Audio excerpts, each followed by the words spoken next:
इंसान का विरोध ही उसे पराजित नहीं करता, बल्कि खुद इंसान का डर उसे पराजित करता है।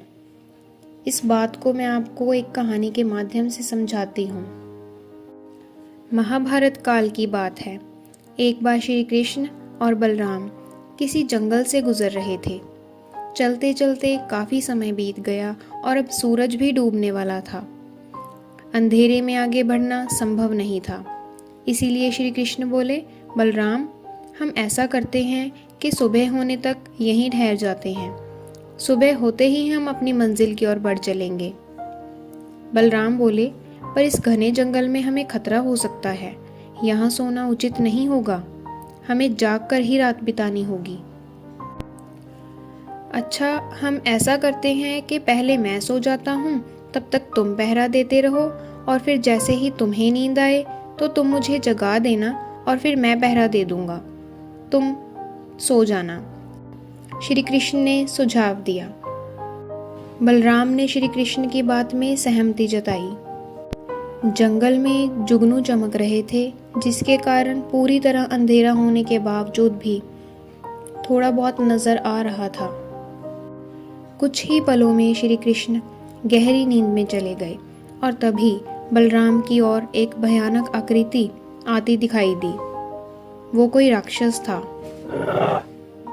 राक्षस उन्हें देखते ही जोर से चीखा और बलराम बुरी तरह डर गए। इस घटना का एक बहुत विचित्र असर हुआ। भय के कारण बलराम का आकार कुछ छोटा हो गया और राक्षस का आकार बड़ा हो गया। उसके बाद राक्षस एक बार और चीखा और फिर से बलराम डरकर कांप उठे। उनका आकार फिर छोटा हो गया और राक्षस का आकार पहले से और भी बड़ा हो गया। राक्षस धीरे धीरे बलराम की ओर बढ़ने लगा। बलराम पहले से ही भयभीत थे और उस विशालकाय राक्षस को अपनी ओर आता देख जोर जोर से चीखने लगे, श्री कृष्ण, श्री कृष्ण, और चीखते ही वही मूर्छित होकर गिर पड़े। बलराम की आवाज़ सुनकर श्री कृष्ण उठे। बलराम को वहां देख उन्होंने सोचा कि बलराम पहरा देते देते थक गए होंगे और सोने से पहले उन्हें आवाज़ दे दी। अब श्री कृष्ण पहरा देने लगे। कुछ देर बाद वही राक्षस उनके सामने आया और जोर जोर से चीखने लगा, उनको डराने की कोशिश करने लगा। कृष्ण जरा भी घबराए नहीं और बोले, बताओ, तुम इस तरह चीख क्यों रहे हो? क्या चाहिए तुम्हें? श्री कृष्ण बहुत साहसी थे। इस बार कुछ कृष्ण जी के साहस के कारण उनका आकार बढ़ गया और राक्षस का आकार छोटा हो गया। राक्षस को पहली बार जिंदगी में कोई ऐसा मिला था जो उससे डर नहीं रहा था। घबराहट में वह श्री कृष्ण पर दोबारा से चीखा, पर फिर से श्री कृष्ण जी का आकार और बढ़ गया और राक्षस का आकार और छोटा हो गया। एक आखिरी प्रयास में राक्षस पूरी तरह से चीखा, पर श्री कृष्ण मुस्कुरा उठे और बोले, बताओ, तुम्हें क्या चाहिए? फिर क्या था, राक्षस सिकुड़कर बिल्कुल छोटा सा हो गया और श्री कृष्ण ने उसे कैद करके अपनी धोती के साथ बांध लिया। कुछ ही देर में सुबह हो गई। श्री कृष्ण ने बलराम को उठाया और आगे बढ़ने के लिए कहा। वे धीरे धीरे आगे बढ़ने लगे। तभी बलराम उत्तेजित होकर बोले, पता है रात क्या हुआ था? एक भयानक राक्षस हमें मारने आया था।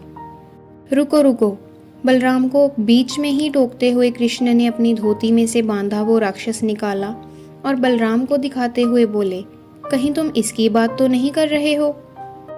बलराम बहुत आश्चर्यचकित होकर बोले, हाँ, यह तो वही है, पर कल रात जब मैंने इसे देखा था तब यह बहुत बड़ा था। यह इतना छोटा कैसे हो गया? इस पर श्री कृष्ण बोले, जब जीवन में तुम किसी ऐसी चीज से बचने की कोशिश करते हो जिसका तुम्हें सामना करना चाहिए, तो वह तुमसे बड़ी हो जाती है और तुम पर नियंत्रण करने लगती है। लेकिन जब तुम उसी चीज का सामना करते हो जिसका सामना तुम्हें करना चाहिए, तो तुम उससे बड़े हो जाते हो और उसे नियंत्रित करने लगते हो। दोस्तों, यह राक्षस दरअसल हमारी जिंदगी में आने वाली चुनौतियां हैं। अगर हम इन चुनौतियों को टालेंगे या इनसे डरेंगे तो यह और भी बड़ी हो जाएंगी। आखिर में ये हमें कंट्रोल करने लगती हैं।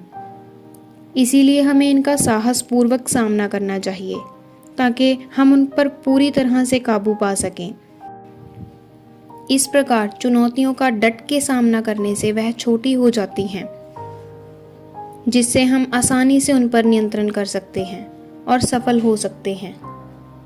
दोस्तों, तो श्री कृष्ण और बलराम जी की ये कहानी से हमें बहुत बड़ी सीख मिलती है कि जो भी चीज़ हमें ज़िंदगी में डराती है वो ही है जो हमारी सफलता का कारण बन सकती है। बस एक बार हमें उस डर के ऊपर काबू पाने की ज़रूरत है। दोस्तों, आशा करती हूँ कि आपको आज की कहानी बहुत अच्छी लगी होगी। तो चैनल को सब्सक्राइब, वीडियो को लाइक, शेयर एंड कमेंट करना ना भूलें। Thank you.